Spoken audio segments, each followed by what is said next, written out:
ഈ വീഡിയോ കുറച്ച് ലോങ് ആയി പോകും. അതുകൊണ്ട് നമുക്ക് ബാക്കി അടുത്ത വീഡിയോയിൽ ഡിസ്കസ് ചെയ്താലോ. ഒരു നല്ലൊരു കമ്പനിയിൽ നിന്ന് എനിക്ക് ഇതേപോലെ ഇന്റർവ്യൂ വന്നിരുന്നു. അപ്പൊ ഞാൻ അവിടെ എല്ലാം പ്രിപ്പയർ ആയി പോയി. നമ്മൾ ഈ പറയുന്ന പോലെ പ്രൊഡക്റ്റിനെ കുറിച്ച് പഠിച്ചു പോയി. എല്ലാം നമ്മുടെ ക്ലാസിഫിക്കേഷൻ, നമ്മുടെ അതുമായിട്ട് ബന്ധപ്പെട്ടുള്ള എല്ലാ കാര്യങ്ങളും പഠിച്ചു പോയി. അവിടെ പോയിട്ട് ഒരു ഫസ്റ്റ് ഒരു റൗണ്ട് ഇന്റർവ്യൂ നമ്മുടെ പേഴ്സണൽ ആയിട്ടുള്ള കാര്യങ്ങൾ അത് കഴിഞ്ഞു. സെക്കൻഡ് റൗണ്ട് ഇന്റർവ്യൂവിന് നമ്മൾ ഗ്രൂപ്പായിട്ട് ഡിസ്കഷൻ എന്ന് പറഞ്ഞിട്ട് ഒരു റൂമിൽ കൊണ്ടിരുത്തി. അവിടെ നമുക്ക് ഡിസ്കഷൻ എന്ന ടോപ്പിക് കേട്ടപ്പോഴേ എന്റെ എല്ലാം പോയി. എന്ന ടോപ്പിക് ആയിരുന്നു love marriage or arranged marriage. ഇതിനെ കുറിച്ച് നമ്മൾ ഡിസ്കസ് ചെയ്യണം, ഒരു ഡിബേറ്റ്. അത് കേട്ടപ്പോ തന്നെ പകുതി കോൺഫിഡൻസ് പോയി. കാരണം നമ്മൾ ഒട്ടും പ്രതീക്ഷിക്കാത്ത ഒരു ക്വസ്റ്റ്യൻ നമ്മൾ പെട്ടെന്ന് പറയുന്ന സമയത്ത് നിങ്ങൾക്ക് അറിയാലോ.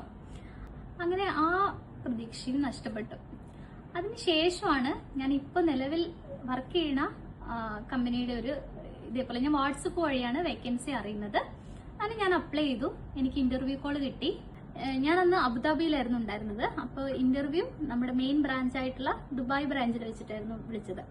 അപ്പൊ ഞാൻ അവിടെ എത്തി. വൺ ഡേ അവിടെ ഒരു റൗണ്ട് ഇന്റർവ്യൂ കഴിഞ്ഞു. അപ്പൊ നെക്സ്റ്റ് ഡേയും എന്നോട് വരാൻ പറഞ്ഞു. ആ നെക്സ്റ്റ് ഡേയും അവിടെ നിന്നു, ഇന്റർവ്യൂ ഒക്കെ അറ്റൻഡ് ചെയ്തു. സോ അതിനുശേഷം സാർ കൺഫേം പറഞ്ഞു. അങ്ങനെ എനിക്ക് ജോബ് ഓഫർ ചെയ്തു. കുഴപ്പമില്ലാത്തൊരു പാക്കേജ് ആയതുകൊണ്ട് തന്നെ ഞാനത് ആക്സെപ്റ്റ് ചെയ്തു. ഇപ്പൊ ഞാൻ ഈ ഷാർജയിലുള്ള നമ്മുടെ ഫാർമസിയിൽ ഫാർമസിസ്റ്റ് ഇൻചാർജ് ആയിട്ട് വർക്ക് ചെയ്തുകൊണ്ടിരിക്കുകയാണ്.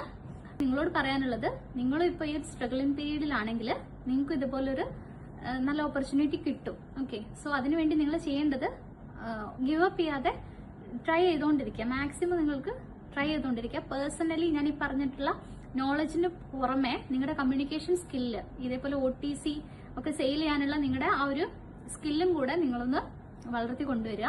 അപ്പൊ തീർച്ചയായിട്ടും നിങ്ങളെ ഹയർ ചെയ്യാൻ ആൾക്കാരുണ്ടാവും.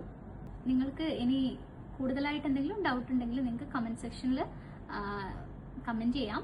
അതേപോലെ കുറച്ച് പേര് എന്നോട് എക്സാം റിലേറ്റഡ് ആയിട്ടുള്ള, അതേപോലെ കോച്ചിങ് റിലേറ്റഡ് ആയിട്ടുള്ള, ഞാൻ ഏത് അക്കാദമിയില പഠിച്ച അങ്ങനെ റിലേറ്റഡ് ആയിട്ടുള്ള കുറച്ച് ക്വസ്റ്റ്യൻസും കൂടെ എനിക്ക് DM ചോദിച്ചിട്ടുണ്ടായിരുന്നു.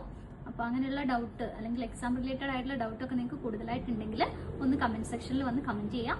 ഞാൻ അതുമായിട്ട് റിലേറ്റഡ് ആയിട്ടുള്ള വീഡിയോ കൂടെ ഞാൻ ചെയ്യുന്നതായിരിക്കും. Okay, by.